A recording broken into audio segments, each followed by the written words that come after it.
Welcome to our Wednesday homeschool day. There's a lot for me to share with you today, so let me start with the curriculum. I have all the curriculum out that we want to explore for this year. We are using the Live Education Waldorf curriculum, and we are using the grade 8 curriculum because it doesn't go any higher than grade 8, but the grade 8 curriculum can support both grade 8 and grade 9, and there are so many main lesson blocks for this year that it's practically impossible to do them all in one year. I'm also going to be using some other resources as well, so I want to walk you through this, and I was intending to do a review of the Live Education curriculum right now, but actually I'm going to wait a little bit more time so that I can do a more thorough review rather than just showing you the curriculum as we work through it, because we're going to actually work through this curriculum pretty extensively this year, and that wasn't initially what I planned to do. But I do want to share with you some of the additional resources that you can use if you want to do your own curriculum without using the Live Education curriculum, because I do have a number of history resources, math resources, and science resources, and a few language arts resources as well, and then a number of novels that support both older elementary, like middle school, and definitely high school. Here's a quick update from yesterday's project. These little boat fire starters were the best. I gave everything a try yesterday, and these worked out the best. These little seed pods. You have to make sure everything is completely dry or it's just not gonna work so well. I also made some waxed leaves. I really love the way these turned out. I wanted to, but it was a little bit of an afterthought. My rosemary oil is still, it's done brewing. I put it in a warm oven, not too hot, rather than leaving it out in the sun for 2 weeks. There are a couple different ways to do this. These are the fire starters. I don't think this one's gonna work so well because it has too much moisture, but it looked really beautiful and I wanted to include some of them like that. But these ones don't work well at all. The wick is right there. And I think once the rosemary dries out, it will work better. But the wax, once it starts to melt, it just goes all over the place. We did a number of winter projects yesterday, and one of them was to refill our candles. So this beautiful candle in the shape of a pumpkin actually was from Target. And I bought a number of things for fall and just kind of to decorate our nature table. And it seems silly because my daughter is literally in high school, but there is something really curious about these huge milestone transitions where we kind of look back at some of the things that we did when we were younger with nostalgia and longing. And so these candles actually burned really well.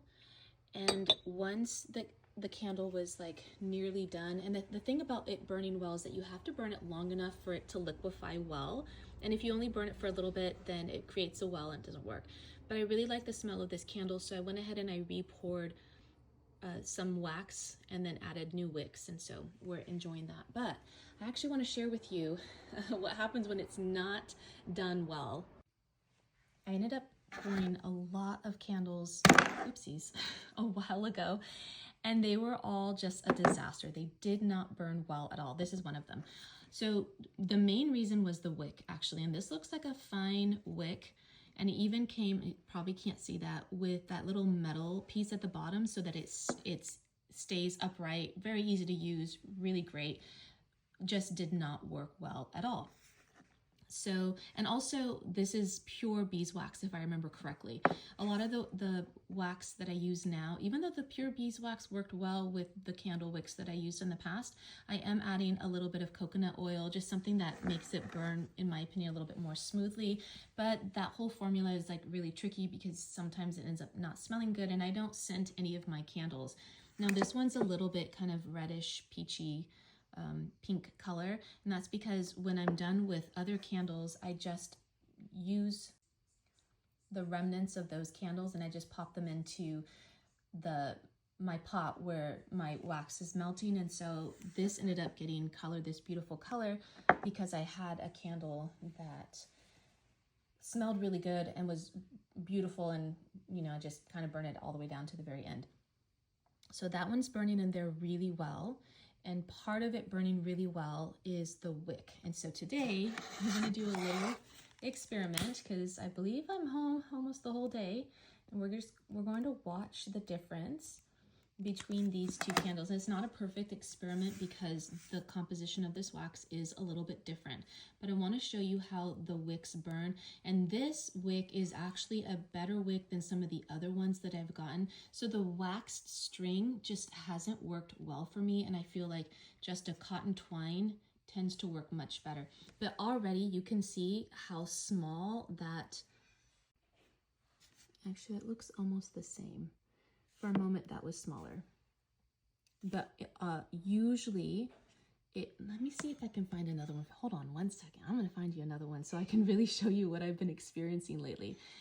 And then you can see the well of the wax. And you do need to burn your candles for a while. If you just keep burning them and blowing them out, you'll create a well, and then you'll end up not being able to use the majority of your wax, which for me, I just end up melting it down and using it again. I don't know if that's a good thing or not, but that's what we've been doing for years. These wicks came already sized this way with the little metal on the bottom, and specifically for these tiny little, I don't remember what they're called, not the tea lights. Are they tea lights? Yeah, maybe they are tea lights. Other things for today. Ticket to Learning. This is so exciting. Now, I just recorded a formal unboxing that you can see on YouTube soon, but I do want to share with you, especially now because this particular unit study kit is, I believe, on a huge discount at the moment. And so if you are interested, then I want you to head over to Ticket to Ride so that you can pick this up if you'd like. I love kits, and I love the unit study approach, and so this really brings about both of them together in a beautiful way. And I've already opened it up, so it's not like as pretty anymore, but it came beautifully packed. It was so gorgeous. All of the material is just so high quality and so well done, and it even came with 2 books, which I'm just even more If you haven't seen the Hudge lesson plans or the Hudge main lesson block curriculum, they are both also in the shop on my website at pepperandpine.com. They both have received a small update. So if you want to see that update, if you previously purchased the curriculum, please let me know and I can send you a code so that you can get the updated version. The curriculum itself is a 4-week unit. The content is by me, Hannah, and the projects are by Shumela Yousafzai, and she's also here on Instagram. And so this curriculum is quite extensive. There are a lot of photographs and project ideas, and of course the content for the curriculum. And then at the beginning of the curriculum, it does also explain just how to use or how to include a main lesson block within your homeschool. So if you're interested in either of those and the Hudge curriculum series, the video series, they're all on the website. And then lastly, there are still some free mental math curriculum available if you're interested. And if you do want well, these ones are free, so just sign up for the mailing list if you want them for free. I also, of course, have the ones that you can buy, and they are divided up by grade level range.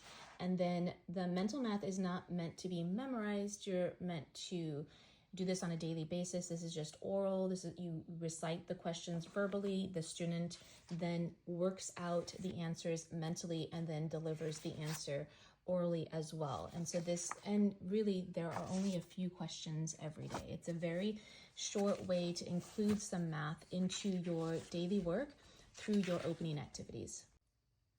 It's been about 30 minutes and you can see the difference in the wick. This one is the cotton wick, and this one is a waxed wick with the metal base. And these ones are sold for candle making in particular, and I'm really not enjoying these at all. That's why I keep having to melt down the candles that I made and then add the new wick to them, which is just a cotton wick. Now granted, this wax material does include a little bit of, like, say maybe coconut oil and other things, so that will also affect it as well. But just the size of the flame is what I want you to notice the difference in, because even if this completely beeswax candle was with this wick, it would burn differently, maybe not as well as this one, but it still would burn differently. It's been an hour and a half, and this candle extinguished itself sometime in the past hour. I don't know when because I wasn't paying attention to it, but the wax is completely hardened, so it must have been a while ago. So I didn't like those wicks, did not work very well. This one's going really well. It's burning very nicely, very cleanly, and the flame itself is staying at a good height to melt the wax. You can still see there's some parts that aren't, and so far it's been an hour and a half. This one's also doing well so far as well.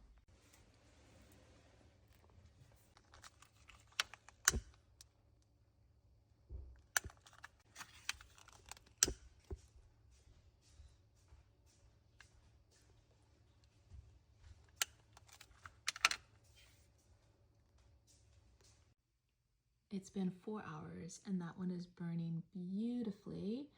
And then the tea light actually did really well, really well. And of course that one's been out for hours. I didn't even bother relighting it, but let's go ahead. Let's see how long it lasts once I relight it. Probably not too long.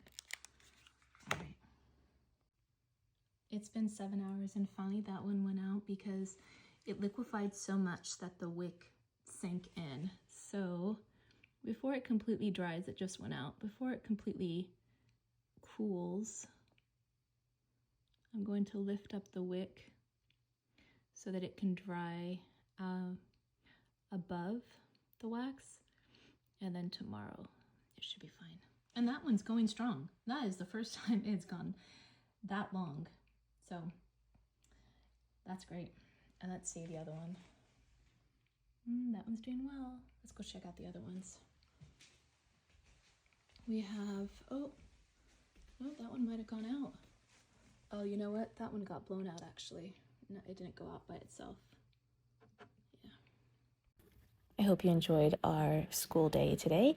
The last thing I was doing today was recording a homeschool haul. So this is a little sneak peek at some of the materials that you'll be able to see in a full-length homeschool haul video coming up really soon. But here are some of the books that we're going to be using this year, primarily in our opening activities.